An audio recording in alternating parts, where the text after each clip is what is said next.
Salam Skapsa bisa, santun menuju prestasi dalam kompetensi. Baiklah, pelajar Skapsa, untuk mata pelajaran fisika kelas 10 semester genap, hari ini kita akan mempelajari materi tentang kalor yang merupakan lanjutan materi yang kemarin tentang suhu. Simaklah video ini mulai awal sampai akhir agar kalian bisa mengerjakan tugas. Selamat menyimak. Baiklah, pada video kali ini kita akan membahas mengenai kalor. Apa itu kalor? Nanti akan lebih lanjut saya jelaskan. Untuk itu kalian harus tahu terlebih dahulu tujuan dari pembelajaran kita pada kali ini. Yang pertama, kalian dapat mengetahui pengaruh kalor. Selain itu, peserta didik dapat mengetahui faktor-faktor yang mempengaruhi perubahan suhu, terus perpindahan kalor, dan juga faktor-faktor yang mempengaruhi pemuaian. Nah, apa itu kalor? Kalor merupakan salah satu bentuk energi yang ditandai dengan adanya suhu. Jadi kalor merupakan energi yang bisa berpindah dari benda yang bersuhu tinggi ke benda yang bersuhu rendah. Karena kalor itu merupakan salah satu dari bentuk energi, maka satuan kalor dalam SI adalah Joule. Selain itu, kalor juga memiliki satuan yang lain. Selain Joule, satuan kalor juga bisa dalam bentuk kalori. Berapa satu kalori itu berapa Joule? Satu kalori itu 4,2 Joule. Kalau 1 Joule sama dengan 0,24 kalori. Tapi ingat, untuk satuan kalor dalam SI adalah Joule. Nah, apa saja pengaruh kalor? Nah, nanti akan kita bahas satu persatu pengaruh kalor. Di sini saya sebutkan 3 pengaruh kalor, yaitu kalor dapat merubah suhu benda. Selain itu, kalor juga bisa merubah wujud benda, dan juga kalor bisa merubah ukuran, yang artinya benda itu kalau diberi kalor atau dihilangkan kalor bisa bertambah ukuran atau berkurang ukurannya. Kita bahas yang pertama, yaitu kalor bisa merubah suhu benda. Contohnya jika kita memasak air yang awalnya dingin menjadi suhu yang lebih tinggi, berarti kita memberikan kalor pada suatu benda. Juga bisa kalor bisa menurunkan suhu, artinya ada kalor yang dilepas dari suatu benda. Untuk apa pengaruh kalor yang bisa menyebabkan perubahan suhu? Ada beberapa faktor yang mempengaruhi. Yang pertama adalah kenaikan suhunya. Jika kita menginginkan kenaikan suhu yang lebih tinggi, berarti kita harus memberikan kalor yang lebih banyak. Selain itu, juga dipengaruhi oleh massa. Semakin banyak massa yang kita naikkan suhunya, berarti kalor yang dibutuhkan juga semakin besar. Selain itu juga berpengaruh terhadap jenisnya yang dipanaskan. Misalkan air dengan alkohol itu memiliki jenis masing-masing yang dituangkan dalam kalor jenis benda. Nah, untuk itu kita pelajari formula berapa besarnya kalor yang dibutuhkan untuk menaikkan suhu atau menurunkan suhu, yaitu Chi sama dengan mc delta T. Dengan Chi itu adalah kalor yang diterima atau kalor yang dilepas, satuannya adalah Joule. M adalah massa, satuannya kilogram. C adalah kalor jenis zat, satuannya adalah Joule per kilogram derajat Celcius. Dan delta T adalah perubahan suhu yang satuannya adalah derajat Celcius. Ini adalah formula yang digunakan untuk menentukan besarnya kalor yang diterima atau yang dilepas pada suatu benda untuk merubah suhu. Ini akan saya contohkan bagaimana cara menggunakan formula Chi sama dengan mc delta T. Di sini ada contoh soal seperti ini. Hitung banyaknya kalor yang diperlukan untuk mendidihkan 2 kg air dari suhu 20 derajat Celcius. Nah, bagaimana cara mengerjakan? Coba saya jelaskan. Dari soal yang diketahui adalah apa ini? 2 kg itu adalah massa. Massanya sama dengan 2 kg air suhunya 20 derajat Celcius ingin dididihkan. Berarti dari awal suhu 20 derajat Celcius menjadi mendidih. Mendidih itu suhunya 100 derajat Celcius, maka perubahan suhu yang kita inginkan adalah sebesar 100 dikurangi suhu awalnya yaitu 20, berarti 80 derajat Celcius. Ini adalah perubahan suhu yang kita inginkan. Jenisnya apa? Jenisnya air. Nah, kita harus hafal massa jenis air, kalor jenis air. Kita harus hafal yaitu sebesar 4200 Joule per kilogram derajat Celcius. Nah, yang ditanyakan di sini adalah besarnya kalori yang dibutuhkan. Kita gunakan persamaan yang tadi, Hi sama dengan M kali C kali delta T, yaitu 2 dikalikan 4200 kalori jenisnya dikalikan perubahan suhu sebesar 80 derajat Celcius, sehingga hasilnya adalah kalau kita hitung di sini yaitu sebesar 672.000 Joule. Berarti kita sederhanakan di sini 672 kilojoule. Ini adalah hasil dari kalor yang dibutuhkan untuk merubah suhu dari 2 kg air dari suhu 20 derajat Celcius menjadi suhu 100 derajat Celcius atau mendidih.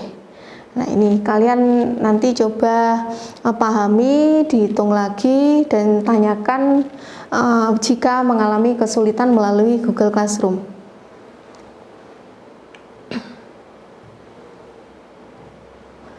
Berikutnya, selain kalor bisa merubah suhu, ternyata kalor juga bisa merubah wujud benda.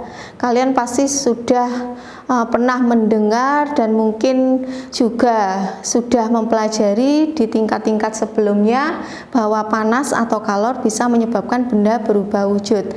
Di sini ada beberapa jenis perubahan wujud yang kalian mungkin sudah hafal karena mulai tingkat SD mungkin juga sudah disinggung. Di sini saya bedakan, di sini ada yang menerima kalor dan ada yang melepas kalor. Berarti yang di sini melebur, menguap, menyublim itu adalah perubahan wujud yang memerlukan kalor atau menerima kalor. Tapi untuk membeku, mengembun, mengkristal ini adalah perubahan wujud yang melepaskan kalor. Jadi kalian harus bisa membedakan ini. Melebur itu apa, menguap itu apa, menyublim dan sebagainya. Sudah saya beri keterangan di sini. Kalau melebur itu dari padat menjadi cair, kalau menguap berarti dari cair menjadi gas, kalau menyublim padat menjadi gas, membeku cair menjadi padat, mengembun gas menjadi cair, mengkristal gas menjadi padat. Ini mungkin kalian semua sudah hafal, tinggal kalian memahami mana yang menerima kalor dan mana yang melepas kalor. Berikutnya, nah, berapa kalor yang dibutuhkan atau yang dilepaskan saat mengalami perubahan wujud? Di sini ada formulanya, berapa besarnya kalor yang dibutuhkan atau dilepas untuk merubah wujud benda. Itu ada Hi sama dengan M kali L. Ingat ya, di sini tidak ada delta T. Artinya apa? Kalau tadi ada Hi sama dengan MC delta T, itu artinya kalor untuk merubah suhu.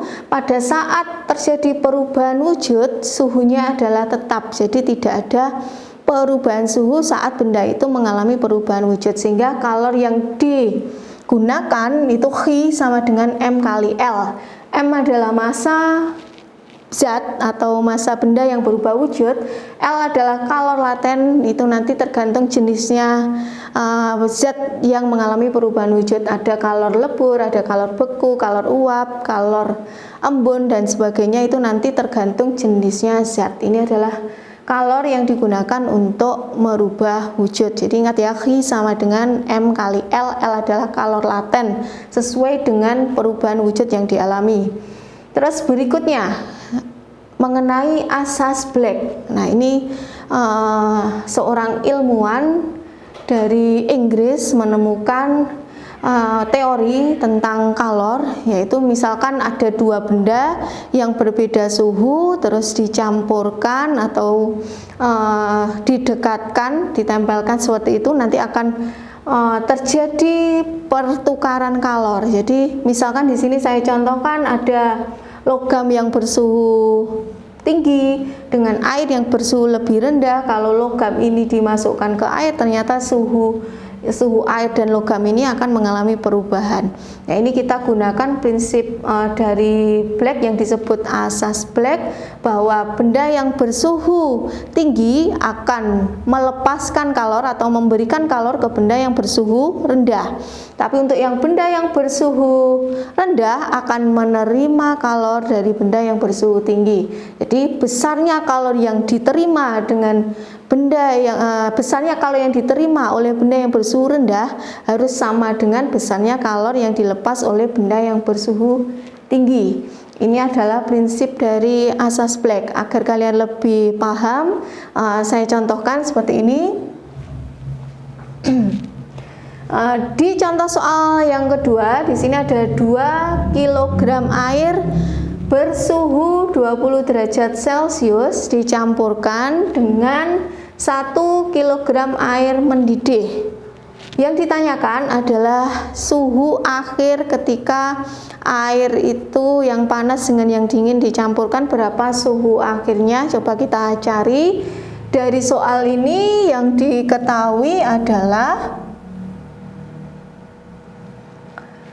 kita anggap yang bersuhu 20 derajat ini kita anggap benda satu, massa 1 sebesar 2 kg dengan suhu yaitu 20 derajat Celcius.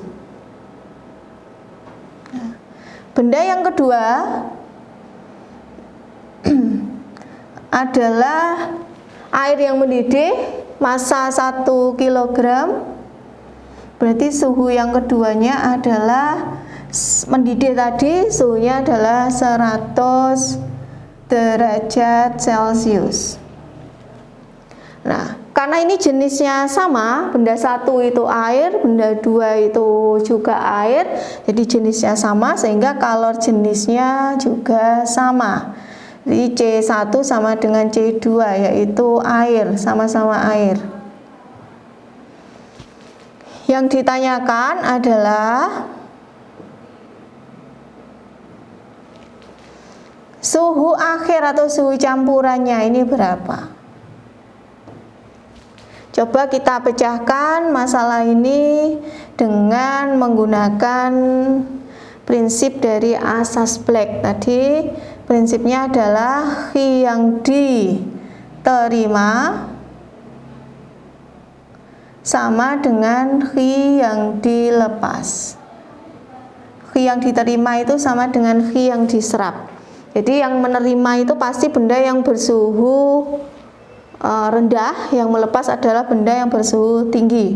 Yang menerima berarti yang kita simbolkan 1, kita tulis di sini M1 kali C1.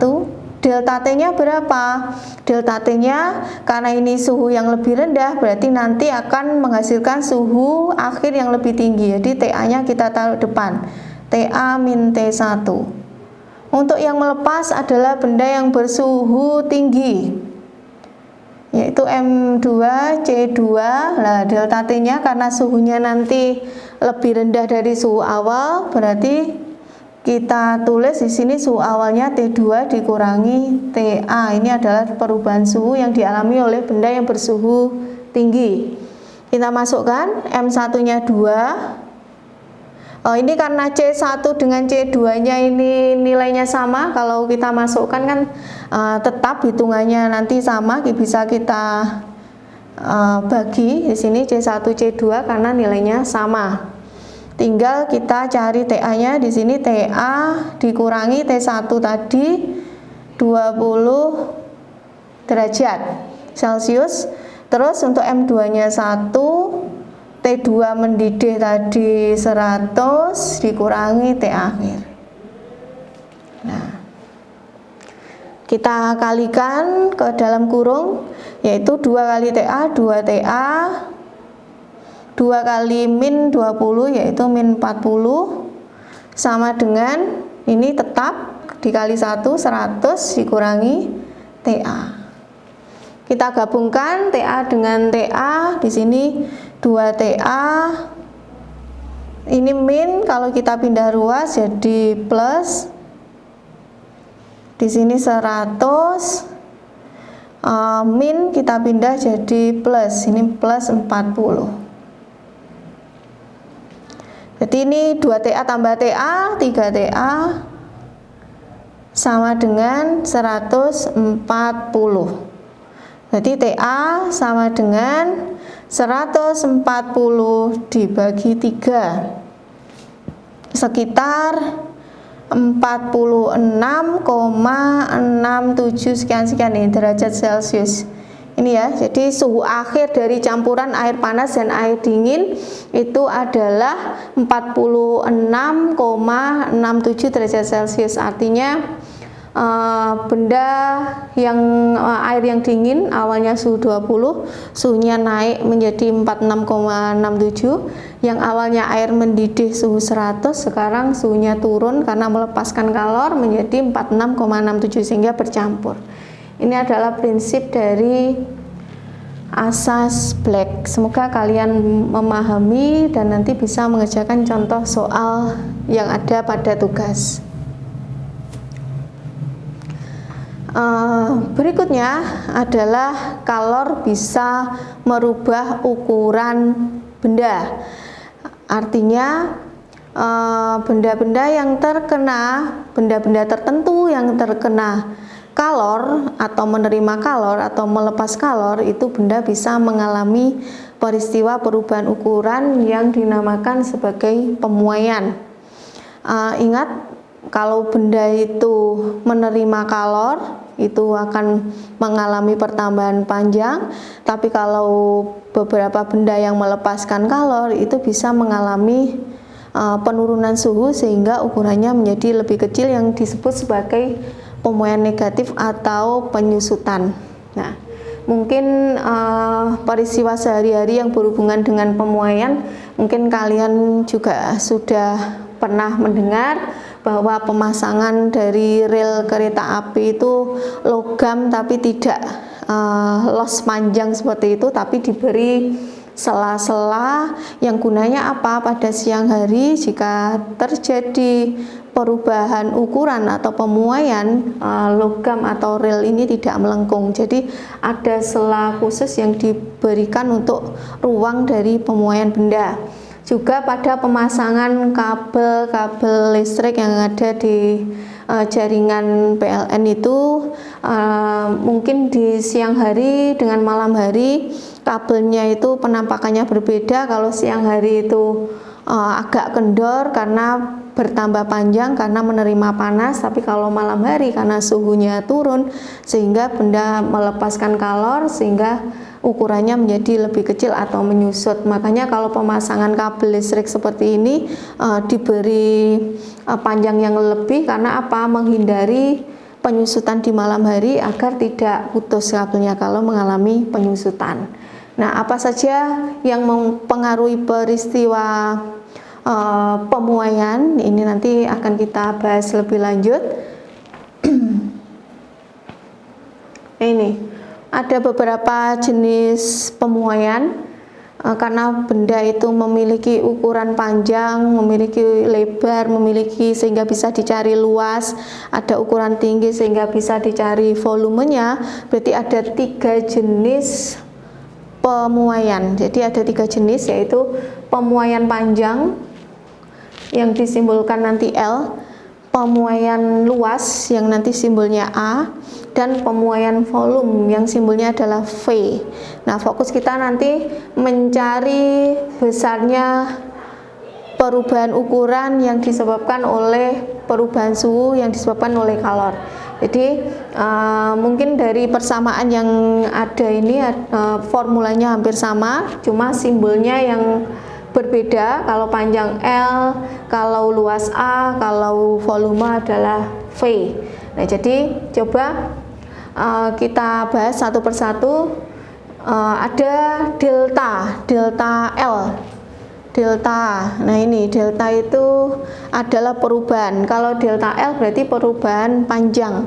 Kalau delta A berarti perubahan luas. Kalau delta V berarti perubahan volume. Berapa besarnya perubahan panjang yang disebabkan oleh perubahan suhu? Berarti bisa dicari melalui delta L sama dengan L dikali alfa dikali delta T. Ini adalah untuk yang muai panjang di sini. Untuk yang pertama. Untuk luas kita simbolkan A. Perubahan luas yang terjadi akibat perubahan suhu itu berapa? Yaitu delta A sama dengan A dikalikan beta dikalikan delta T. Ini persamaannya hampir sama untuk panjang dan luas, begitu juga untuk volume. Untuk mencari perubahan volume atau delta V yaitu V kali gamma kali delta T. Nah, ini ingat di sini ada alfa, ada beta, ada gamma.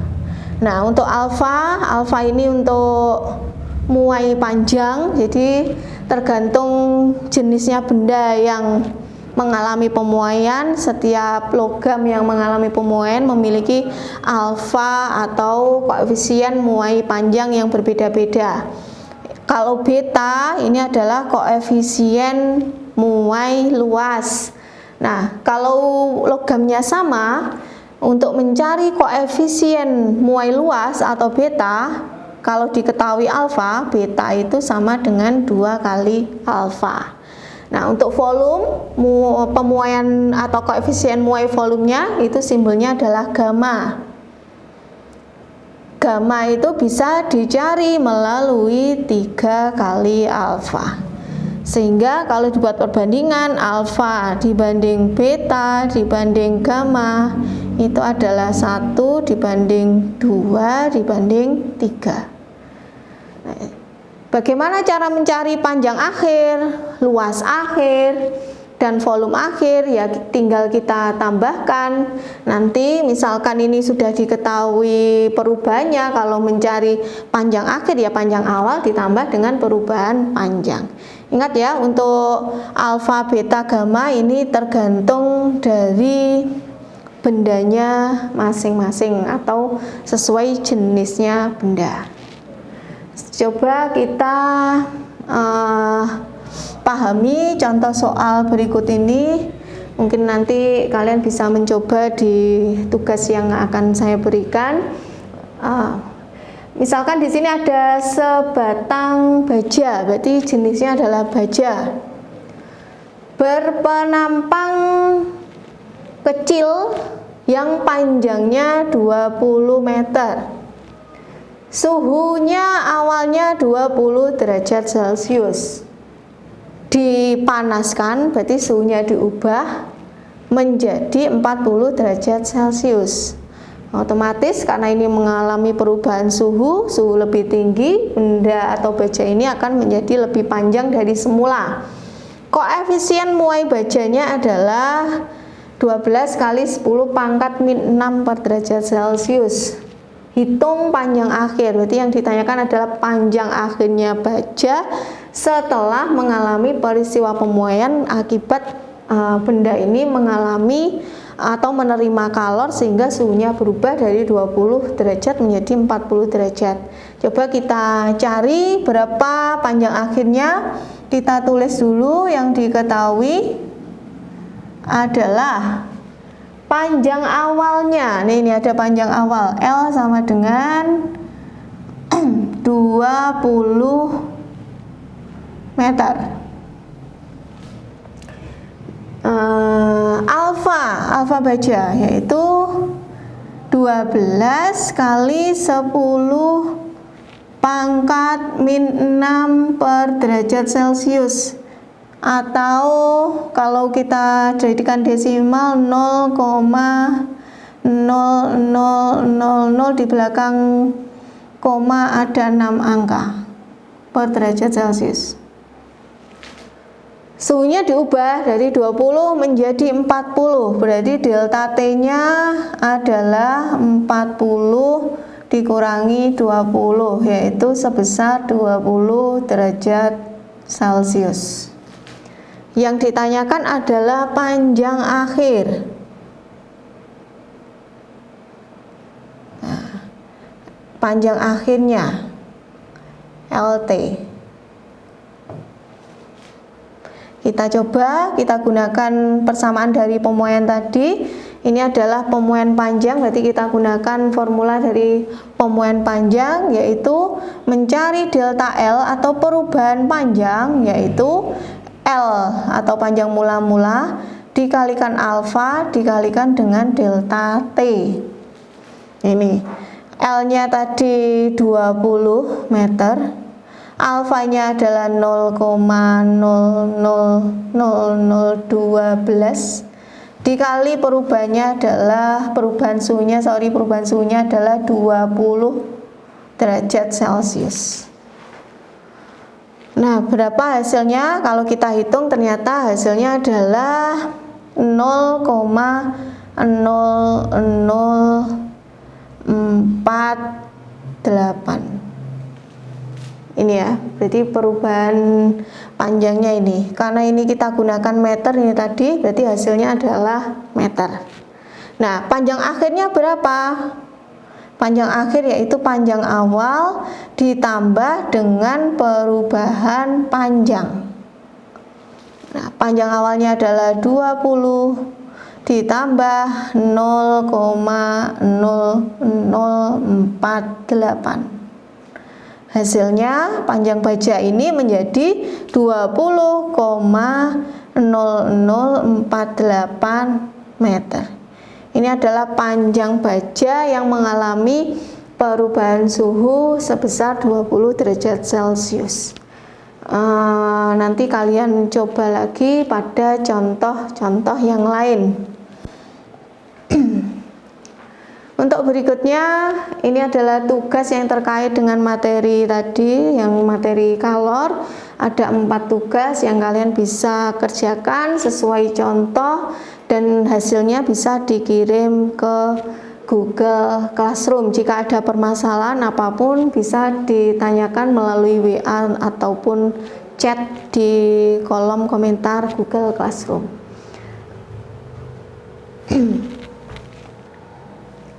Demikian materi kita kali ini. Semoga kalian bisa memahami apa yang saya sampaikan. Baiklah pelajar Skapsa, demikian materi kita pada hari ini tentang kalor. Kalian bisa mencari materi-materi lain yang berhubungan dengan materi kalor. Jangan lupa kalian mengerjakan tugas dan mengumpulkan di Google Classroom. Jangan lupa juga untuk like, komen, share jika video ini bermanfaat. Salam Skapsa bisa. Sekolah Berbudaya Industri berkarakter wirausaha menjadi idola sekediri raya.